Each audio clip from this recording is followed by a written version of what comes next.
Nous sommes le 18 août 2025 et c'est une journée chargée à la Maison-Blanche aujourd'hui, car plusieurs politiciens européens sont venus en avion pour rencontrer en personne Trump et Zelensky, qui ont reçu un salut direct de Trump. Quelque chose que tous ces politiciens européens n'ont pas eu. Tous les yeux sont rivés sur la Maison-Blanche pour voir ce qu'ils vont dire. De toute évidence, nous voyons déjà ce qu'ils portent et cela a été beaucoup évoqué sur les médias sociaux. Mais vous vous posez également la question.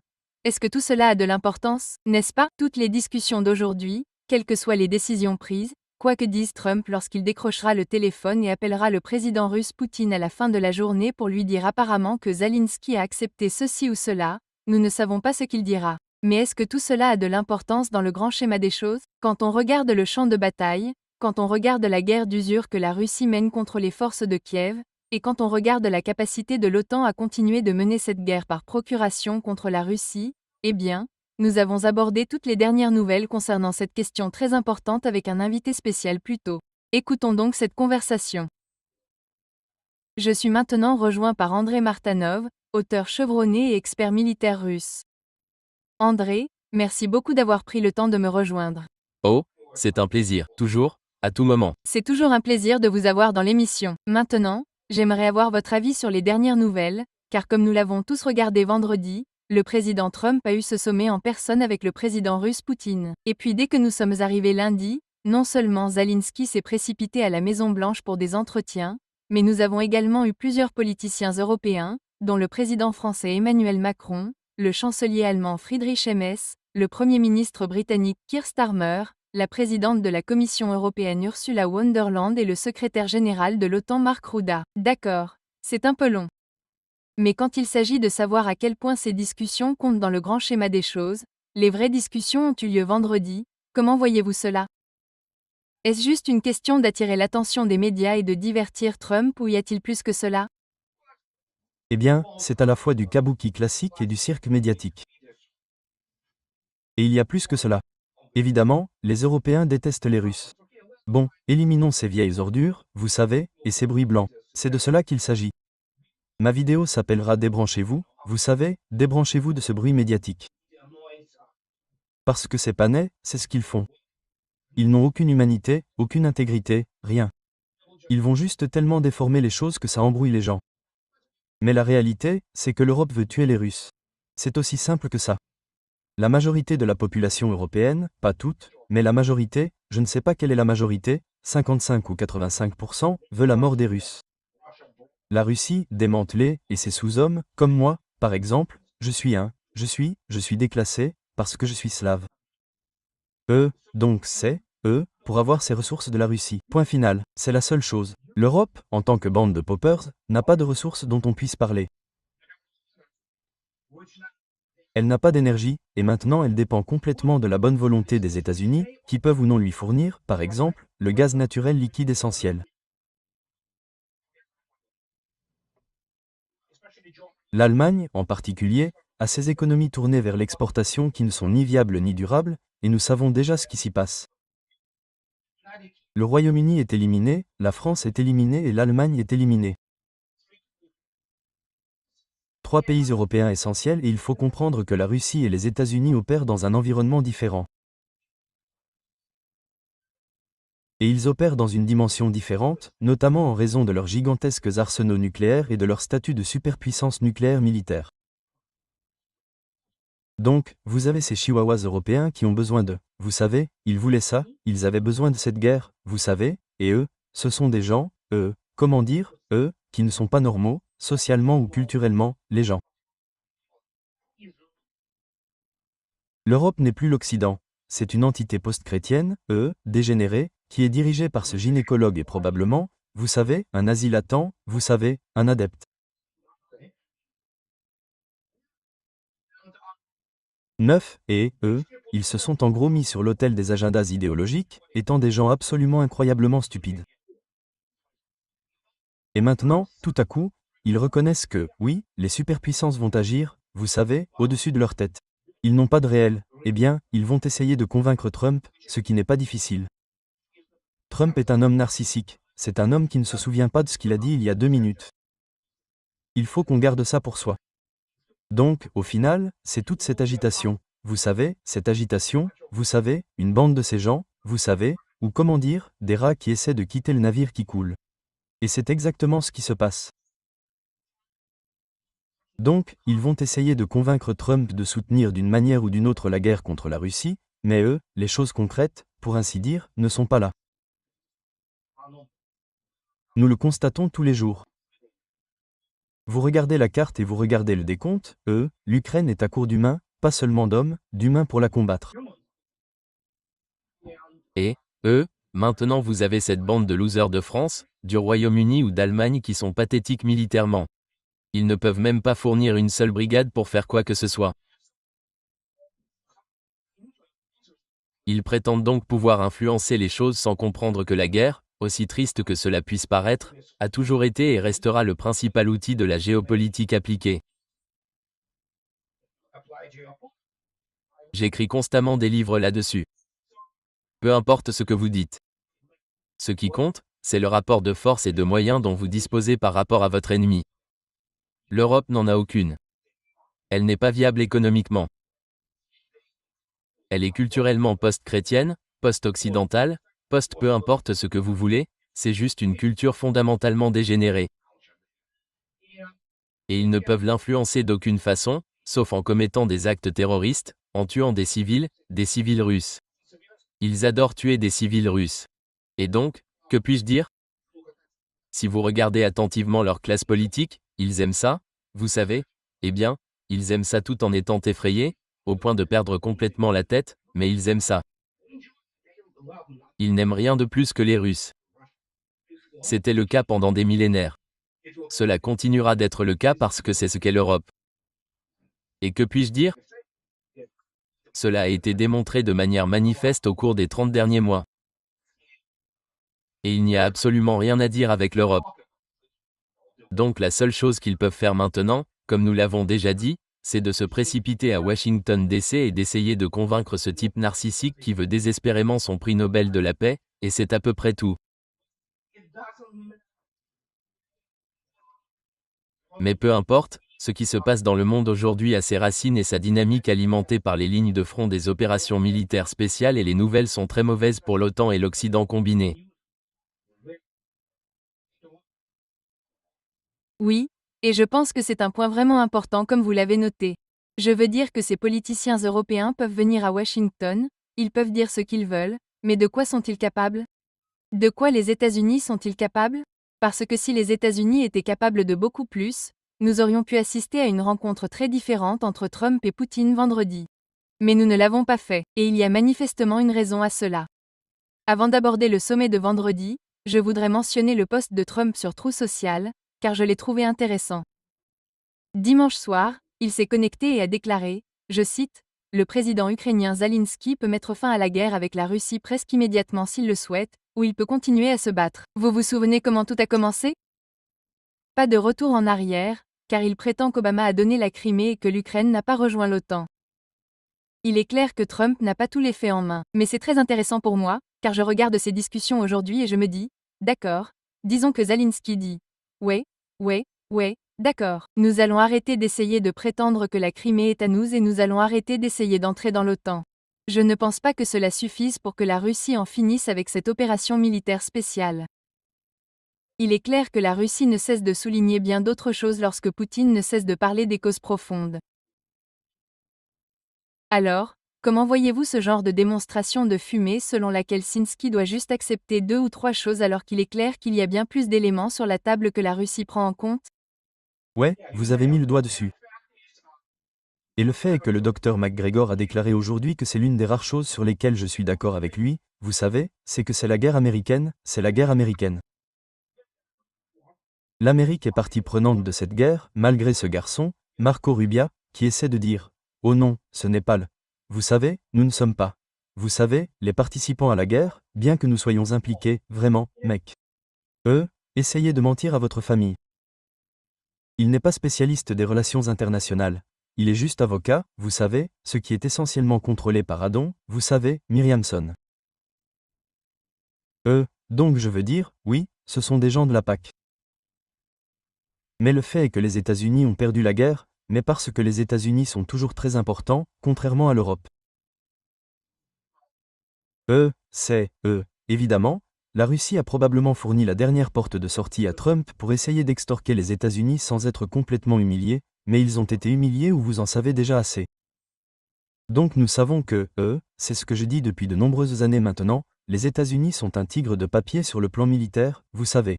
Ils adorent parler de leur dureté, mais en réalité, le tableau de l'organisation, de l'équipement et de la technologie des États-Unis est loin d'être comparable à celui de la Russie.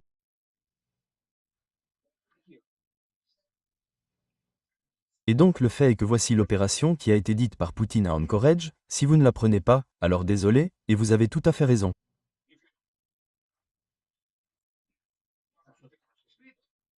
Il s'agit toujours de faire face ou de se taire. Vous savez quoi? Et les États-Unis ne peuvent pas faire face. Les États-Unis ne peuvent pas mener une vraie guerre. Ils n'ont jamais pu le faire. Vous savez, si vous regardez le bilan militaire des États-Unis après la Seconde Guerre mondiale, qui perdaient toutes leurs guerres à gauche et à droite, vous savez, ils se proclament toujours, pour une raison quelconque, la meilleure force de combat de l'histoire par Obama.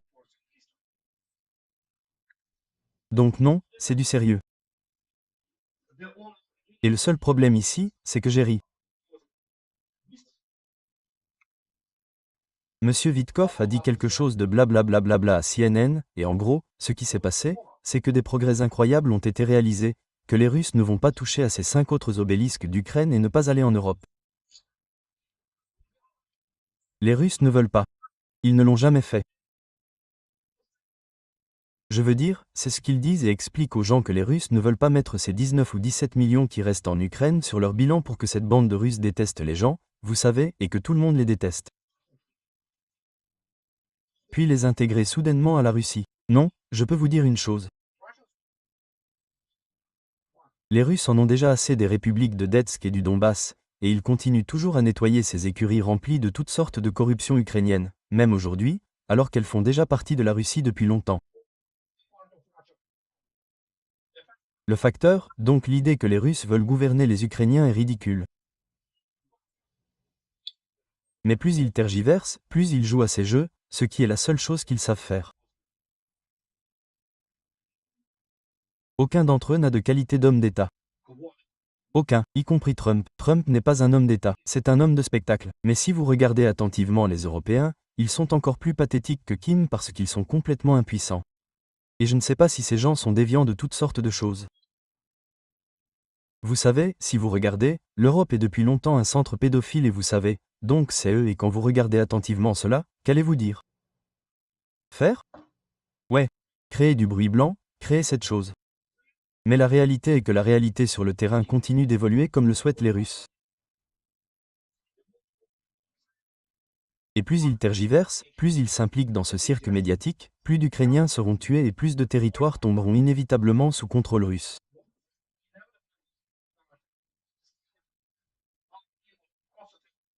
Malgré le fait que je répète constamment, et c'est un tourisme stratégique, que, en fait, prendre le territoire, surtout quand ce n'est pas le vôtre, est un mal nécessaire.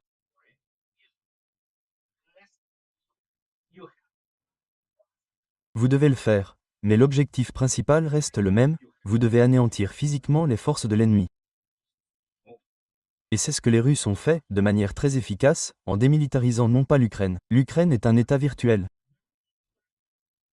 C'est pourquoi la Russie a paniqué en démilitarisant l'OTAN aux États-Unis et nous savons à quel point cela s'est mal passé et voilà. Ils sont donc au bout du rouleau et laissons-les se démener et continuer à se montrer comme des crétins. Ouais, exactement. Et c'est, vous savez, vous regardez ça et vous vous dites, d'accord. Je pense que c'est vraiment important de noter là, comme vous le soulignez, il ne s'agit pas seulement de l'Ukraine, ce petit pays. Il s'agit de toute l'OTAN, de cette menace existentielle à laquelle la Russie est confrontée. Et plus on avance dans ce dossier, plus la Russie a raison, n'est-ce pas? Et en 2022, les gens se disaient, oh, c'était une attaque non provoquée. Eh bien, regardez ce que fait l'OTAN maintenant. Cela a toujours été leur objectif de cibler la Russie. Guillemets double. Maintenant, j'ai remarqué, vous savez, en entrant dans ces pourparlers, il y avait beaucoup de gens qui retenaient presque leur souffle, craignant que Poutine accepte une sorte d'accord, qu'il dise une version de ce qui est rapporté là-bas, du genre, ouais, bien sûr, sort du Donbass. Nous allons, vous savez, geler les lignes de front, essentiellement geler le conflit, et il y aurait un autre accord de type Mantes. Et maintenant que nous avons en quelque sorte dépassé cela et que les gens réalisent que, d'accord, cela n'arrivera pas. Le commentaire que j'entends encore et encore est quelque chose du genre, si la Russie arrête l'OMS avant de récupérer Odessa, alors rien de tout cela n'aura valu la peine dans le sens où ce conflit va continuer encore et encore. Alors, comment voyez-vous ces commentaires et l'importance de ce territoire? Évidemment, comme vous le faisiez remarquer, il s'agit de la destruction, vous savez, de ces forces qui ciblent les Russes au bout du compte, pas nécessairement seulement du territoire, mais que pensez-vous des gens qui sont vraiment obsédés par ce territoire? Eh bien, ils sont militairement incompétents, y compris les personnes ayant une formation militaire. Mais là encore, je suis maintenant après avoir observé la planification opérationnelle de l'OTAN et la façon dont ils continuent à tuer les forces par centaines de milliers. Cela vous en dit long sur leur niveau. Ce sont des amateurs. Ils sont vraiment obsédés par ce territoire. Eh bien, ils sont militairement incompétents, y compris les personnes ayant une formation militaire. Mais là encore, je suis maintenant après avoir observé la planification opérationnelle de l'OTAN et la façon dont ils continuent à tuer les forces par centaines de milliers. Cela vous en dit long sur leur niveau. Ce sont des amateurs. Ils sont vraiment obsédés par ce territoire. Ne comprennent pas ce qu'est la vraie guerre. Ils ne comprennent pas comment la stratégie est élaborée. Ils n'ont tout simplement aucun point de référence. Et c'est pour ça que, ouais, j'ai aussi entendu ça, c'était en train de négocier comme oh mon Dieu, ils vont tuer Poutine. Oh mon Dieu, ouais, bien sûr. Écoutez les gens, vous comprenez comment ça marche. J'expliquais ça au point que j'avais des gens qui étaient hystériques sur mon blog, vous savez. Oh mon Dieu, c'est un piège. Il va. Ouais, bien sûr. Et puis tout d'un coup, oh mon Dieu, les services secrets, le FSO russe, le service fédéral du service de sécurité, le service de protection, eux ensemble sur la même plateforme. Ces snipers. Ouais, ce sont des crétins de la Russie et des États-Unis. Ce n'est pas un jeu parce qu'ils ne comprennent pas. Vous touchez l'un ou l'autre président, c'est une cause, les imbéciles de la Seconde Guerre mondiale se réveillent. Vous savez que même les NE accent aigu conservateurs, vous savez, eux, critiques comme Lindsey Graham ou, vous savez, la vieille bande de connards blesse les soi-disant. Les généraux américains aimeraient le faire. Mais le fait est qu'il y a des protocoles bien établis, en particulier pour l'importance des réunions de tels voyages. C'est évidemment ce qu'ils étaient. Oh mon Dieu, le FSO, vous savez, le service fédéral de protection et les services secrets sont ensemble. Ouais, c'est ce qu'ils font. Je leur expliquais, mais les gens étaient toujours hystériques. J'ai dit, il y a des gens très importants au monde. Ils se réunissent, ils parlent, ils retournent chacun de leur côté, et les choses continuent comme ça. C'est comme ça que ça marche. Je suis désolé les gars. Quand Trump s'envolera pour Moscou, ce qu'il a dit, ce sera la même chose. Il y aura tous ces Su-35 et Su-57 qui le suivront. Pas juste pour la photo, vous savez, ils ne comprennent pas que c'est une nécessité tactique de combat. Ces avions ne sont pas là juste pour montrer du respect, même si c'est une preuve de respect. Il faut protéger l'avion de ce grand dirigeant politique du pays, parce que, pardonnez-moi, si quelque chose arrive, ils vont prendre le missile pour ça, vous savez. Mais ils ne comprennent pas les gens, vous savez. Ils continuent d'exploiter ces points hystériques, vous savez, qui sont lancés par toutes sortes de mensonges bas qui fonctionnent dans les médias grand public ou de l'establishment. Et mais c'est normal, c'est absolument tout à fait normal. Et vous défendez, en particulier des dirigeants aussi importants, et, oui, ils ont juste parlé et encore une fois, ils discutent de tout, de la couleur des cravates qu'ils portaient ou de la façon dont ils se serraient la main, de la façon dont ils se regardaient, de la voix qu'ils utilisaient. On parlait, d'accord? De quoi ont-ils parlé? Personne ne le sait. Et c'est censé être ça, mais bien sûr, nous avons des gens qui vivent juste en faisant ça, vous savez, et en créant ce bruit blanc. Mais la réalité, c'est que je pense que le problème principal n'était pas l'Ukraine comme c'était le cas. Le problème principal était que c'est pour ça, d'accord, si je parle de sourire. Monsieur Mitrif, le grand homme d'affaires, il était heureux après ça, vous savez. Donc, de toute évidence, il y a une discussion sur l'Arctique, des projets communs dans l'Arctique, vous savez, des choses comme ça, ce qui est vraiment bien. Je veux dire, et l'Europe? Ouais, l'Europe. Allez-y et mourrez. C'est ça, les gars. Parlez selon vos propres termes. Vous n'êtes pas là. Vous n'êtes pas un sujet. Vous êtes un objet. Et je serai, comme toujours, accusé de « Oh, vous détestez les Européens ». Non, je suis un homme de culture européenne. C'est juste que l'Europe n'existe plus. Ces gens-là ne comprennent pas qu'il n'y a plus d'Europe et qu'il n'y a plus d'Occident comme avant, ce que nous savons à travers toutes sortes de réalisations et que tout est terminé. C'est donc l'étape fondamentale qui est en train d'être définie en ce moment. Et bien sûr, ce que beaucoup de gens ne comprennent toujours pas, c'est que Vladimir Poutine parlait au nom des BRIC, pas seulement de la Russie. Et c'est comme si on ne pouvait pas le faire croire à ces crétins comme ce cruel, vous savez, l'INSEE. Ce sont des ignorants, vous savez, en gros.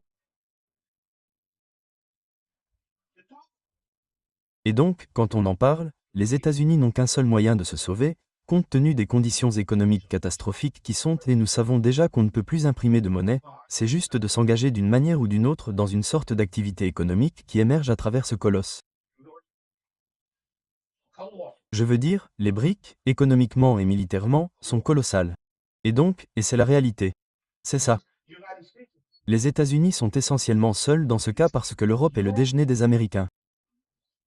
Ils sont incompétents. Ils sont impuissants et ils sont censés fournir tout le flux d'investissement ou tout ce qui reste jusqu'à ce que les États-Unis les écrasent au point où ils en sont. Eh bien, ils entrent déjà dans la période de la République et cela va empirer, bien pire encore. Ce n'est pas comme si Martana voulait faire des prédictions. C'est là. C'est écrit sur le mur. Et Oui, et exactement au moment où vous regardez cela se dérouler et que vous regardez les États-Unis et peut-être Trump comprendre un peu plus la réalité sur le terrain et réaliser, nous ne voulons pas être davantage embarrassés, n'est-ce pas? Il se dit, d'accord, y a-t-il une porte de sortie ici? Poutine est prêt à parler. Et comme vous le disiez, vous savez, il y a un certain nombre de choses différentes et la Russie l'a très clairement dit.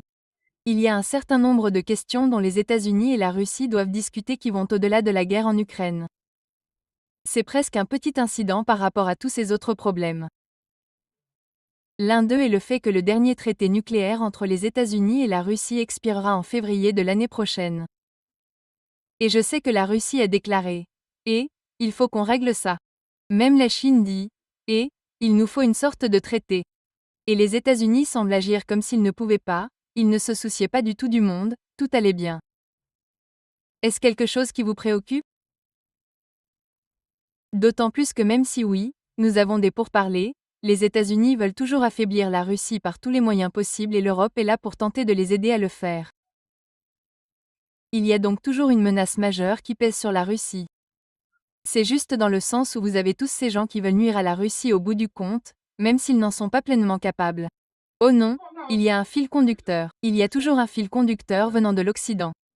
Et si vous regardez attentivement la seconde moitié du XXe siècle, gardons à l'esprit que, malgré tout cela, vous savez quel pathétique lire les déclarations l'invasion d'Hitler dans l'opération Barbarossa le 22 juin 1941. Ce n'était pas seulement l'Allemagne nazie. Oh mon Dieu, allez, je veux dire, regardons les choses en face. Il y avait la Finlande, qui faisait sa part. Il y avait les armées roumaines, hongroises, italiennes. Il y avait la division SS slovaque. Il y avait les divisions SS françaises. Il y avait même la division bleue espagnole, vous savez, et des choses comme ça. C'était l'Europe. C'était l'Europe, ce qu'elle fait toujours, vous savez. Donc ils entrent en Russie, vous savez, en essayant de tuer autant que possible ces interventions asiatiques et des choses de cette nature. Obtenir les ressources. Ils ne comprennent toujours pas comment c'est, vous savez, des sous-humains comme moi, ils sont le pays qui possède le tiers de toutes les ressources mondiales. ils ne peuvent pas l'obtenir. Vous savez, c'était censé être nous. Regardez-nous, nous sommes si sophistiqués, nous sommes si libres. Vous savez, nous allons probablement bientôt, vous savez, quelle pédophilie institutionnalisée. Regardez nos classes intellectuelles. Comment se fait-il que nous ne soyons pas en possession de cela? Donc, et c'est comme ça qu'ils pensent. Et dans ce cas, oui, ils sont une menace à cet égard. Ils continueront à faire ce qu'ils font de mieux, des actes terroristes, vous savez, en embauchant toutes sortes de personnes. De mandataires pour tuer des civils russes et endommager les infrastructures, comme hier, le FSB les a appréhendés, ce qui, soit dit en passant, les gars n'étaient absolument pas au courant. En fait, ce FSB, le FSB, leur a sauvé la vie avec 130 kilos d'explosifs finlandais qui étaient censés exploser sur le pont de Crimée. Oh, vous pouvez sentir cette odeur putride du MI6, vous savez, derrière tout ça, vous savez. Donc, oui, ce sont des criminels pathétiques, vous savez, c'est ce qu'ils font, vous savez.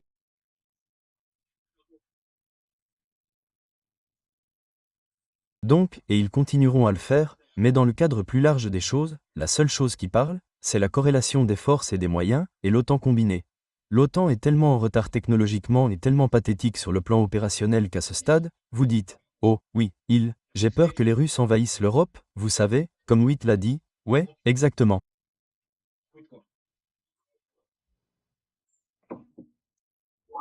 Les Russes vivent aujourd'hui beaucoup mieux que la plupart des Européens, vous savez, et bientôt ils vivront mieux que toute l'Europe, vous savez. Et pourquoi les Russes envahiraient-ils là-bas pour faire quoi? Pour participer à ces LGBTQ, vous savez, les déviants, vous savez, je ne sais pas. Si les Russes ne veulent pas aller à l'UR, ils peuvent aller à l'Ermitage, ce qui en fait, ouais, c'est comme, les gars, réveillez-vous. Vous n'êtes personne, d'accord? Vous n'êtes rien de plus qu'un musée à ciel ouvert, ce que Dusty a déjà dit, vous n'avez aucun honneur. Vous n'avez aucune culture, vous l'avez perdu. Je doute que la France existe au-delà de 2050. Je peux me tromper. Ça pourrait être plus rapide que ça. Alors oui, bienvenue en Europe. Profitez-en. Vous l'avez voulu. Vous savez, les Russes n'y sont pour rien. Et c'est ce que je répète sans arrêt depuis 2 décennies. Plus jamais. Le pied d'un soldat russe et aucune goutte de sang de soldat russe ne sera posée ou versée sur le territoire européen. Laissez tomber. Qu'ils s'entretuent. Qu'ils meurent de faim, qu'ils meurent de faim. Voilà à quoi cela s'est résumé, car c'est ce que beaucoup de gens ne comprennent pas. Ce sont les dernières salves de la Seconde Guerre mondiale, car beaucoup de gens ne comprennent pas ce qui s'est passé. Les Russes ont gagné. Ils ont vaincu le nazisme. Ils ont vaincu ce radicalisme en Europe et dans le monde. Mais ils n'ont jamais gagné la paix, car les États-Unis sont intervenus, les poches pleines d'argent. Ils n'ont jamais rien souffert de la guerre. Ils ont ensuite prolongé cette agonie de la civilisation européenne de 70 ans supplémentaires. Maintenant, 80 ans, et voilà. Mais c'est terminé et ils ne peuvent pas s'en remettre, car nous sommes complètement passés à un tout nouveau paradigme technologique et industriel. Seuls les critiques de Wall Street croient à ces conneries sur les voitures électriques et les iPhones, vous savez. Nous sommes donc passés à ce nouveau paradigme technologique et l'Europe n'a littéralement plus rien. Elle n'a littéralement plus rien. Je veux dire, ils ont un peu de charbon, quelques minerais, pas assez pour subvenir aux besoins de je ne sais pas 100 millions de personnes, ou peut-être que c'est à peu près tout. Ils dépendent donc de l'énergie russo-soviétique depuis les années 1960, en gros. D'accord, plus maintenant. Ils voulaient la liberté. De bonnes raisons. Et ils s'attendaient à ce que les Russes rampent. Et les Russes s'en moquent. Ouais, la Russie a trouvé d'autres partenaires commerciaux, n'est-ce pas? Ils ont dit, d'accord, vous ne voulez pas travailler avec nous. Très bien, il y a plein d'autres pays qui le feront. Et c'est là que ça se passe quand on regarde tout ça se dérouler. Et je pense qu'il est important, comme vous le soulignez, de revenir sur le contexte historique, car toute personne logique qui regarde ça en 2025 se demande pourquoi les États-Unis et l'Europe feraient ça. Pourquoi serait-il si stupide de penser qu'ils pourraient simplement cibler la Russie avec cette grande guerre par procuration et que la Russie s'effondrerait ou peut-être qu'il y aurait une sorte de renversement du gouvernement à Moscou et que cela se transformerait en tout ce que les États-Unis voulaient. C'est comme si, non, c'est un combat vieux de plusieurs décennies qui se joue encore aujourd'hui. Et je pense que, exactement comme nous l'avons vu en Alaska et probablement comme nous le voyons à Washington aujourd'hui, une grande partie de ces pourparlers qui ont lieu du Côté occidental n'ont pas vraiment d'importance. Et la Russie l'a très clairement fait savoir. Ouais, ils n'en ont pas. Vous voyez, c'est là le problème. Et tout cela a tout à voir avec le manque de. Eh bien, nous devons d'abord comprendre que l'OTAN occidentale, les États-Unis, y compris l'éducation militaire, sont une blague. Je veux dire, en général, c'est une blague. Nous avons la situation de l'enseignement supérieur global dans l'Occident combiné. C'est pourquoi la Russie a complètement arrêté ce processus de Bologne et ce retour au modèle soviétique. Vous savez, les spécialistes, vous ne savez pas tous BS et O, j'ai une maîtrise dans n'importe quel domaine. Non, non, non, non, ça ne marche pas comme ça. Personne ne se soucie de savoir si vous avez suivi des cours de photographie et de danse classique, vous savez, dans votre cursus. Non, non, non. Ça ne marche pas comme ça. Mais c'est ce que nous avons. Vous savez, je comprends vraiment que lorsque vous regardez attentivement les antécédents des personnes diplômées de l'US Air Force Academy ou de l'USN ou de West Point, elles se disent, oh oui, il est diplômé de cette académie militaire et il s'est spécialisé en littérature anglaise. Quoi? D'accord. Et s'ils mesuraient les aspects technologiques de l'application des tirs à longue portée sur certains? C'est quoi ce bordel, mec? Je veux dire, c'est juste à ça que ça s'est résumé. Et en conséquence, vous avez ces gens, ils croient à leurs propres conneries, parce que de toute évidence, toute l'histoire militaire, pour les élites en Occident, y compris les États-Unis, a été écrite par ces Wehrmacht victorieux et ces généraux. Ouais, ils ont été tellement victorieux qu'ils ont fini, vous savez, par être détruits. Mais vous savez quoi? Je crois que c'est l'affiliation civilisationnelle. Ils voulaient croire que nous étions la civilisation occidentale. Nous ne pouvons pas perdre. Mais non, vous savez, le drapeau rouge à Berlin et tout. Alors, faisons les choses de cette façon. Les Russes, vous savez, nous leur jetons juste leurs cadavres dessus. Ils ont un fusil pour 3 personnes. Et c'est ce qui s'est passé.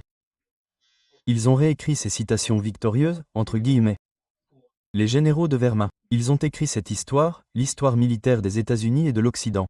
Et en conséquence, ils ont acheté leurs propres conneries. Ils ont bu leur propre Kool-Aid. Et quand vous êtes aussi délirant, à quoi vous attendez-vous? Et en conséquence, j'ai mis en garde à ce sujet depuis 2013, lorsque j'ai officiellement lancé mon blog, et j'ai déclaré que vous ne savez pas à quoi vous avez affaire. N'y allez pas. Ne faites pas de bêtises. Mais encore une fois, les négros, ce sont des attardés. En gros, je ne sais pas, c'est dans la reproduction, peut-être quelque chose comme ça, parce qu'il se passe beaucoup de choses là-bas. Et donc, ouais. Que puis-je dire? Voilà. Maintenant, nous avons toutes sortes de choses. Toute la réalité sous nos yeux. Et vous pouvez voir beaucoup de douleur aux fesses. Vous pouvez voir beaucoup de raisins amers. Vous pouvez voir beaucoup d'envie et de jalousie professionnelle. Parce que quand j'ai expliqué aux gens, que les gars, les Russes n'ont jamais été impressionnés par exemple, la guerre du Golfe, ils ont manifestement essayé de s'en sortir. Quelques citations spécifiques d'autres personnes pour dire « Oh, regardez comme nous sommes formidables ». Et oui, je leur ai expliqué que l'Irak, au final, et surtout l'Afghanistan, ce n'est pas la guerre, c'est une opération de police de haute intensité. Et ils ont eu le soutien de la Russie à toutes fins utiles, vous savez, pendant longtemps. Ils le perdent quand même. Je veux dire, de la manière la plus humiliante. Et vous essayez de leur expliquer, dites, les gars, ce n'est pas comme ça qu'on fait la guerre. Mais non, ils savent tout. Et donc, en conséquence, ils n'ont pas compris parce qu'ils ne peuvent pas. Comme si vous regardiez le Congrès américain, tous ces avocats et politologues qui sont là, où je suis un vétéran, vous savez. J'étais à des milliers de kilomètres des lignes de combat, mais j'ai participé. Je suis, vous savez, comme un vétéran, vous savez, c'est eux. C'est eux une petite valeur, qui faisait partie de la chose fondamentalement occidentale. Et en conséquence, nous avons donc un effondrement militaire complet sur le terrain. Et la Russie continuera à le faire parce qu'elle le peut. Elle peut continuer à le faire, je veux dire, aussi longtemps qu'il le faudra. Et cela a tout à voir avec les ressources. Et l'Occident n'a pas de ressources, point final. Il n'en reste plus rien. Et les Russes, pendant ce temps, accélèrent les choses à grande échelle. Et ce n'est pas seulement le complexe militaro-industriel, c'est aussi les domaines civils. Mais encore une fois, on ne peut pas expliquer à un habitant de l'université d'Harvard, titulaire d'un doctorat en économie, qu'il ne connaît rien du monde extérieur. Il sait comment gagner de l'argent et escroquer les gens à Wall Street. Mais ils n'ont aucune idée de quoi que ce soit, car c'est la corruption et la dégénérescence totale de l'enseignement supérieur dans l'Occident combiné. Ouais, rien ne dit mieux l'OTAN que de se lancer dans une bagarre à laquelle ils ne sont pas du tout préparés, et c'est exactement ce qu'ils ont fait. Je sais qu'il y a certainement beaucoup en jeu ici et j'apprécie toujours que vous preniez le temps de me rejoindre pour décortiquer toutes les dernières nouvelles. André Mariano, auteur chevronné et expert militaire russe. Merci beaucoup pour votre temps et vos idées. Avec plaisir. Si quelque chose dans cette vidéo vous a interpellé, n'oubliez pas de l'aimer, de la partager avec vos amis, de laisser un commentaire et, comme toujours, n'oubliez pas de vous abonner. Et si vous voulez suivre tout mon travail, assurez-vous de vous abonner à ma page sur Substack. C'est rachelven.substack.com. C'est là que ça se passe. Vous trouverez des vidéos adrées et de nouveaux épisodes hebdomadaires de ma série exclusive pour les abonnés payants intitulée Sanctionned. Vous pouvez également découvrir Sanctionned sur ma page Patreon. C'est patreon.com/rachelblin.